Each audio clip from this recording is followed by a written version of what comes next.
आमिर ज़िया साहब, मईशत की बेहतरी के लिए रियासत की भरपूर मुआवनत SIFC की बात करें, जहां से चीज़ों को चलाने की और माशी पहिया चलाने की दरअसल कोशिश की गई, इसके बावजूद भी हुकूमत मईशत में बेहतरी क्यों नहीं ला पा रही है? कहाँ समझ नहीं पा रही कि किन चीज़ों पर अखराजात कम करके चीज़ों को आगे चलाया जा सकता है, मामलात को बढ़ाया जा सकता है?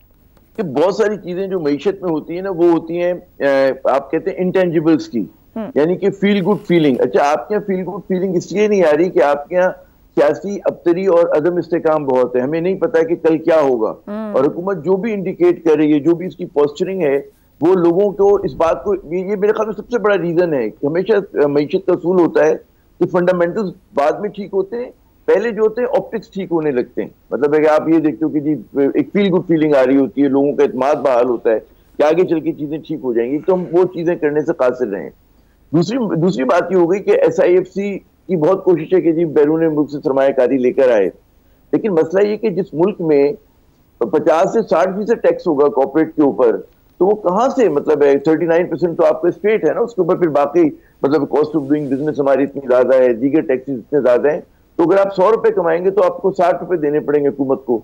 तो कौन बैरून मुल्क से आकर, बैरूनी सरमायाकार आकर यहाँ पे सरमायाकारी करेगा, जबकि यहाँ के अपने लोग जो हैं बहुत नाला है और वो सरमाया लगाने के लिए तैयार नहीं है। तो ये हमारी पॉलिसी का फंडामेंटल फ्लॉ है। तीसरी बात, ये जो इफ्तिखार साहब फरमा रहे थे, मैं उससे 100% मुत्तफिक हूँ कि हमारा जो रूट कॉज है हमारी मईशत की ज़बूहाली का, वो हमारा एनर्जी सेक्टर है।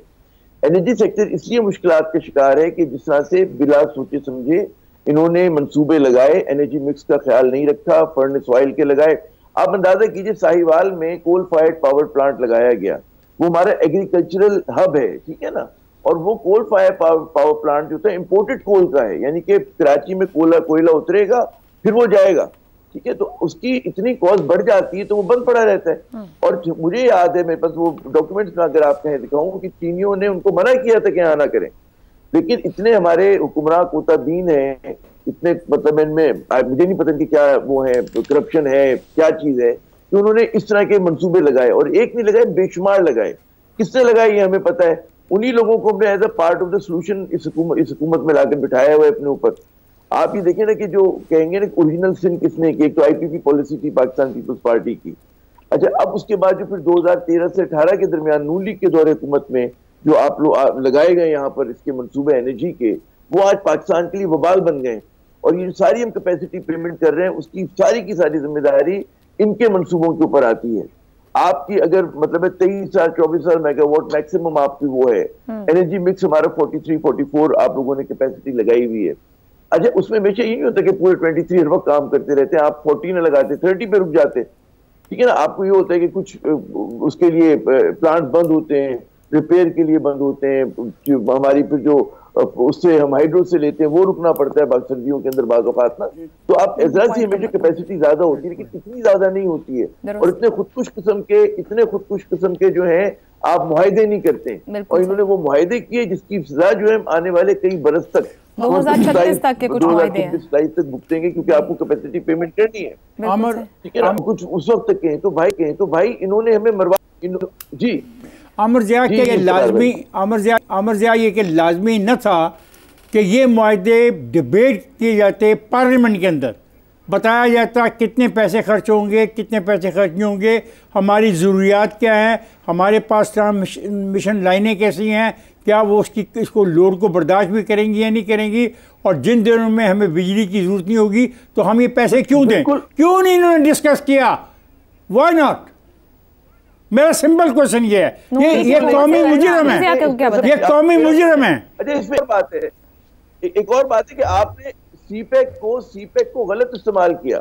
सीपेक में आपने इकोनॉमिक जोन तो बहुत आपके कहाँ बने, आपने क्या किया, डेट किस्म की इन्वेस्टमेंट की, कर्जा लेकर आपने कहा जी लाहौर में हम ट्रेन चला रहे हैं। अच्छी बात है, अगर आपके पास पैसे होते आप इंफ्रास्ट्रक्चर का वो प्रोजेक्ट डेवलप करते, लेकिन मांगे तांगे के पैसों से जिसको आपको अदा करना मुश्किल हो रहा है, ये जो इनकी पॉलिसीज थी इन्होंने पाकिस्तान को मरवा दी। वरना हमेशा ये होता है कि हम अपनी चादर के मुताबिक रहते हैं, ठीक है हम बस सपोर्ट कर सकते, बस करेंगे, हम लोगों को कहेंगे हम सादा जिंदगी पे अपनाएंगे, लेकिन फिर आप देखिए हुक्मरानों के लल्ले तल्ले वैसे ही हैं। बिल्कुल ठीक, आमिर ज़िया साहब, पराडो गाड़ियां, इनके जुलूस जो है गाड़ियों के कॉन्वॉय चल रहे हैं, वहाँ तो कॉस्ट कटिंग नहीं हो सकती, क्योंकि जाते ही वहाँ इसलिए कि ये लग्जरी एंजॉय की जाए।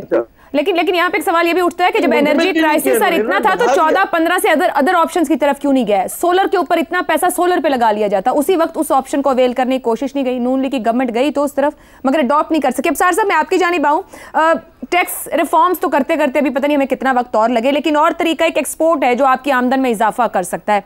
एप्टुमा इस वक्त एहतजाज कर रहा है, 2 साल में टेक्सटाइल एक्सपोर्ट 19 अरब डॉलर से कम होकर 16 अरब डॉलर सिर्फ 2 साल के अंदर। बिजली गैस की कीमतों में 170% इजाफा, 100 जो है लार्ज स्केल फैक्ट्रीज बंद हुई हैं। ये कैसे मईशत चलेगी? ना हम एक्सपोर्ट बढ़ा पाएंगे, ना हम टैक्स रिफॉर्म्स कर पाएंगे, कर्जे तो अलहदा है, सूद हमारी आमदन के बराबर है। तकरीरों से नहीं चलेगी कम अज़ कम मईशत। अभी हम पहले हिस्से में बात कर रहे थे कि हम तकरीरें बहुत करते हैं, अमल नहीं करते। हमें एक विक्टिम चाहिए, हम खुद विक्टिम हैं, और हमें एक ऐसा पुतली चाहिए जिसको हम आग लगा दें चौक में खड़ी करके और कहीं ये हमारे गुनाहों का कफ़ारा दाव। पेगन सोच है हमारी कि जी ये जला देंगे ना तो बस हमारे सारे मुसीबतें दूर हो जाएंगी। करना कुछ नहीं हमने। मैं आपको बताऊं, देखें करने से मैं आपको बताऊं कि कम अज़ कम हमें यहाँ बात करते हुए इंफॉर्मेशन अपनी ज़रूर दुरुस्त रखनी चाहिए। मैं आपको इससे ज़ाहिर है मेरा एक पॉइंट ऑफ व्यू है, उससे इख्तलाफ हो सकता है और होना भी चाहिए। तहजीब के दायरे में रह के ये सारी बातें हुई हैं। मसला ये कि हम भूल जाते हैं ना, क्योंकि हम जज्बाती बहुत हैं। हमने इस वक्त ढूंढना है कि किसको हम फांसी लगाएं। ये सारी बातें हुई हैं। जब ये 2013 में जब ये काम शुरू, देखिए कैपेसिटी बिल्डिंग, कैपेसिटी पेमेंट जो है ना वो मुआहदे नहीं ठीक, इसमें कोई शक नहीं है। और ये एक हुकूमत का कसूर नहीं है, पिछले 24 साल में जितनी हुकूमतें आई हैं सबका कसूर है। लेकिन हमने सबको नहीं कहना, हमने एक को कहना है। ठीक है, मैं कर्जों पे भी और इस पर बात करना चाहता हूँ, मुझे 2 मिनट दीजिएगा। हुआ ये कि उस वक्त लोड शेडिंग इतनी ज़्यादा थी कि कुछ प्रोजेक्ट फौरी तौर पे बिजली बनाना शुरू कर दें वो लगाने थे, जो ज़ाहिर थर्मल था या कोल था, और कुछ थे फिर सोलर भी उसमें आया, विंड के भी उसमें लगे, फिर उसके बाद हाइडल पावर प्रोजेक्ट्स है वो लगने थे, क्योंकि वो लॉन्ग टर्म प्रोजेक्ट होता है, फौरी तौर पे नहीं लग सकते, वो सेकंड फेज था।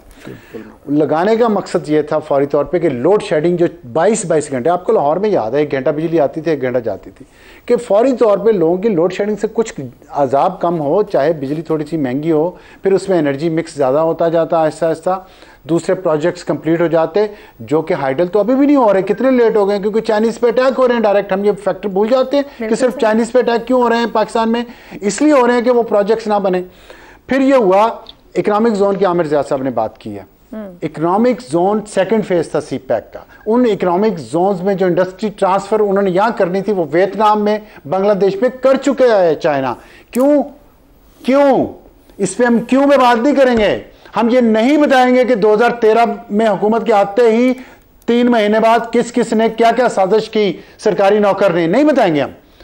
क्यों डिस्टेबलाइज किया इस मुल्क और हुकूमत को? जो भी था मसला 5 साल पूरे करने देते, इलेक्शन आते, जो जीता हारता नहीं, निकालना है। हमने स्टेबिलिटी नहीं आने देनी। इस पार्लियामेंट की जुर्रत कैसे है कि ये कोई काम कर जाए? हमने किया, उससे ये क्या हुआ? उससे देख लें, आज भी चाइना 2017 में और आज 2024 है, 7 साल बाद भी चाइना नहीं मान रहा। क्यों नहीं मान रहा? कभी सोचा आपने कि हमारे क्या करतूत हैं कि इकोनॉमिक जोन यहाँ पे क्यों नहीं ला रहा? उस इंडस्ट्री के जो हमारे यहाँ आ जाती, हम उनके लिए तो वो एडवांस नहीं, हमारे लिए तो चलो जॉब निकलती, हमारी बिजली की खपत होती। साइवल पावर प्लांट की बात हुई, 2 चीजें होती हैं, एक या तो कोयला पावर प्लांट तक ले जाएं, या कोयले का पावर प्लांट आप साहिल समंदर पे लगा लें और वहां से ट्रांसमिशन लाइन बिछाएं जिसमें लाइन लॉसेस भी होंगे। वो प्रोजेक्ट भी महंगा होता है। ट्रांसमिशन लाइन का, पावर प्लांट का खर्चा अलग, ट्रांसमिशन लाइन कराची से लेके पंजाब तक लेके आना अलग।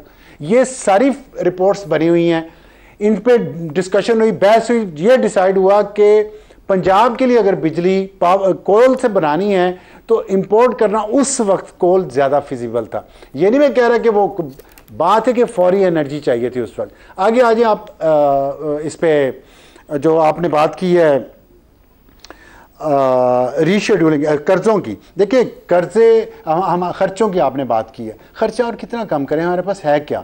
आप देखिए तरक्याती बजट जितना है ना 1500 अरब का, इससे ज्यादा हमारी पेंशन हैं। पता क्यों? क्योंकि हमने सरकारी मुलाजमत को इतना अफसार साहब वही जो जी मैं ये कह रहा हूं, मैं ये कहना चाह रही हूँ कि आप जब कॉल ऑफ फेल का कहते हैं ना, तो हुकूमतों के भी कॉल ऑफ फेल में तजाद है। शहबाज शरीफ साहब नारा तो कोई और लगाए, मगर हम देखें कौमी असम्बली अखराजात, सेनेट अखराजात, सदारती ऑफिस अखराजात, अरकान पार्लियामेंट, क्यों ये फ्रीज नहीं हो सकते थे? जब आवाम की गर्दन नीचे दे रखी है, मुफ्त के यूनिट बंद करे देने, पेट्रोल मुफ्त देना बंद करें अगर आप अफोर्ड नहीं कर सकते, तनख्वाहों के अंदर मैनेज करें जैसे मैं और आप अपनी तनख्वाहों में मैनेज करते हैं। ये क्यों नहीं हो सकता? बहुत अच्छी बात की आपने, बता रहा हूँ ना, फिर मुझे सुनिएगा जरूर। अब आप देखें अपना टाइम दे रही तो मुझे भी दे। तो आपने जो सवाल पूछा है ना, बड़ा अच्छा सवाल है। मैं ये कह रहा हूँ कि ये सिंबॉलिक है, ये जितनी आपने बातें की है ना, इनमें खर्चा कम, इनको फीस ये सिंबॉलिक है। इससे हमारे मसले हल नहीं होने, मसले इससे बहुत बड़े हैं, बहुत बड़े।